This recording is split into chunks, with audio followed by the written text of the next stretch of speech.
Kwenye mahojiano hayo hivi karibuni Machi 2026 kupitia kipindi cha Morning Joe kwenye channel ya MC Now, zamani MCNBC, waziri wa mambo ya nje wa Irani Abbas Araghchi alizungumza mambo mazito yanayohusu mvutano kati ya Irani na Marekani na Israeli. Hapa kuna muktasari wa mambo makuu aliyoyasema. Moja, Abbas Araghchi amezungumzia kuwa hakuna suluhu ya kijeshi, no military solution. Araghchi alisisitiza kuwa matumizi ya nguvu za kijeshi dhidi ya Irani hayatafua dafu. Alisema kuwa kama Marekani inataka kuhakikisha mpango wa nyuklia wa Irani unabaki kuwa na amani, njia pekee ni diplomasia na mazungumzo na si mashambulizi. Pili, tumejiandaa kwa diplomasia na kwa vita.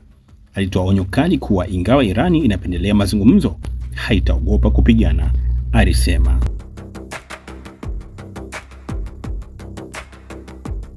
Aliongeza kuwa kama utawala wa Trump utatumia lugha ya nguvu, Irani itajibu kwa nguvu kwa lugha hiyo hiyo. Mazungumzo ya siri na makubaliano ya haraka.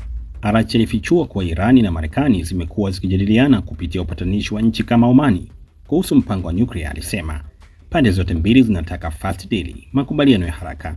Marekani haijataka Irani iache kabisa kurutubisha madini ya uranium, jambo ambalo ni hatua muhimu katika mazungumzo. Alisema rasimu ya mapendekezo ya Irani, counter proposal, ingekuwa tayari ndani ya siku chache zijazo. Uhusiano na Urusi na mashambulizi kikanda. Kwenye mahojiano mengi yanayohusiana na Meet the Press, alikiri kuwa Irani ina ushirikiano mzuri sana wa kijeshi na Urusi ambao unaendelea kuimarika.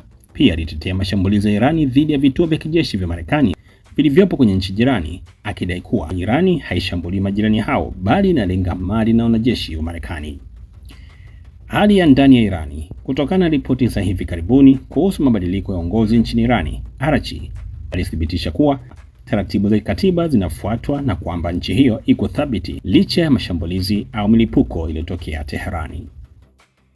Mwangaza Brain Digital Africa ni mwangaza kwa wote. Asante Ustadh Khalid kwa elimu.